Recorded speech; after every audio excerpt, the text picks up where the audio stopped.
ఇద్దరు గోవా పెద్ద మనుషులు. ఈ వీడియోలో పార్ట్ 1 చేశాను కదండీ! నెక్స్ట్ ఇంకొక కథ ఉంది. అది ఈరోజు చేయబోతున్నాను. అదేంటంటే ఒక బ్రాహ్మణుడు సముద్రం తీరంలో తిరుగుతూ ఉండగా ఆహ్, ఒక పెద్ద భవనం కనిపిస్తుంది అతనికి. అయితే అతను ఆ భవనం దగ్గరకొచ్చి వసారాలో కూర్చుంటాడు. అయితే ఆ ఇంటి యజమాని బయటకొచ్చి ఏమిటని అడగ్గా అతని గురించిన వివరం చెప్తాడు. అయితే ఆ ఇంటి యజమాని అతనికి పని ఇచ్చి ఇంట్లో కొంత చోటిచ్చి తినడానికి భోజనం అది ఇచ్చి ఉండడానికి చోటిస్తాడు. అయితే ఆ రోజు అందరూ నిద్రపోయిన తర్వాత ఆహ్, ఆ ఇంట్లోని బీరువా యొక్క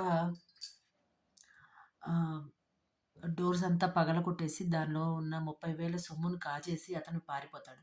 అయితే ఈ ఇంటి యజమాని బాధపడుతూ ఉంటాడు. నేను అతనికి ఇంట్లో పని అలాగే ఉండడానికి, తినడానికి అంతా కూడా ఏర్పాటు చేస్తే నా ఇంట్లో ఆహ్, సొమ్మును దొంగతనం చేసి పారిపోయాడని చెప్పి బాధపడుతూ అలా ఒక 40 రోజులు గడిచిపోతాయి. అతను గడిపేస్తాడు బాధపడుతూ.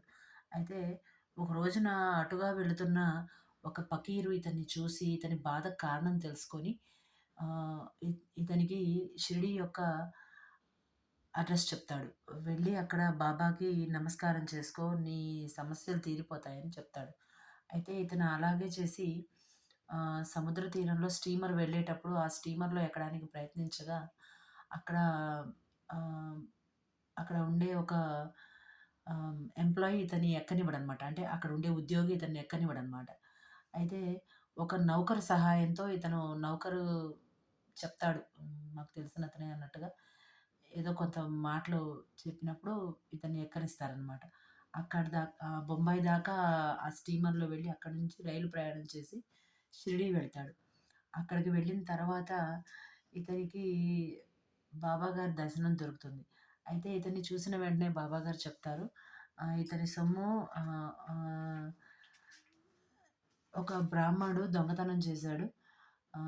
అయితే ఆ డబ్బు దొరకడానికి గాను ఇతను ఉపవాసం తనకిష్టమైన ఆహారాన్ని వదిలేసి ఇక్కడి దాకా వచ్చాడు అని చెప్పినప్పుడు ఆహ్, అతను నమ్ముతాడనమాట.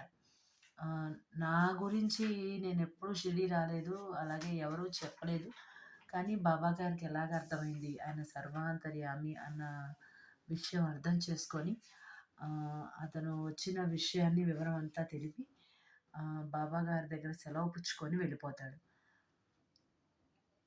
అప్పటినుంచి అతను బాబాని నమ్మడం మొదలు పెడతాడనమాట. ఈ రోజుకి ఇంతేనండి. నమస్కారం.